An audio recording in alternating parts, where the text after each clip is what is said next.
Another strange year. I've been out of kilter with this year, existing outside of life as it was experienced by others, isolated by location and circumstance, the news cycle my only link to humanity, while my own reality relentlessly pressed in on me, suffocating and all-consuming in my lonely world. Ministers came and went as pandemic deaths rent gaping holes in lives, including mine. One woman lost 21 members of her family. Does that give my one any perspective in reality?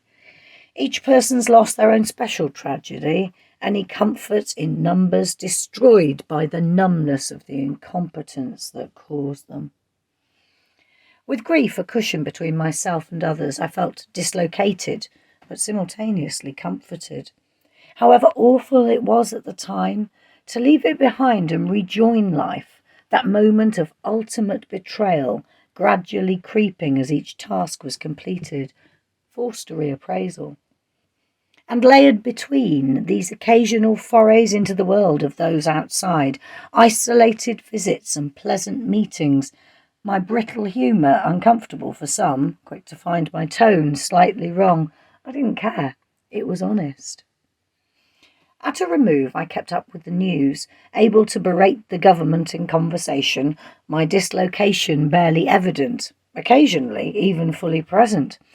And strangely, for my sanity, things happened with my poetry. Performances and opportunities kept cropping up despite me being elsewhere, mentally and physically. Seeing myself on a lineup poster, that not quite rejection from a proper publisher, in-person audiences closed the virtual gap, while COP delivered disappointment, as expected. I reflected on leaving my lockdown months after everyone else, only to opt back in as the déjà vu intensified around us.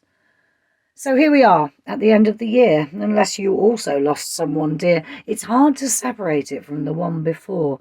So little seems to have changed, but nothing will ever be the same again.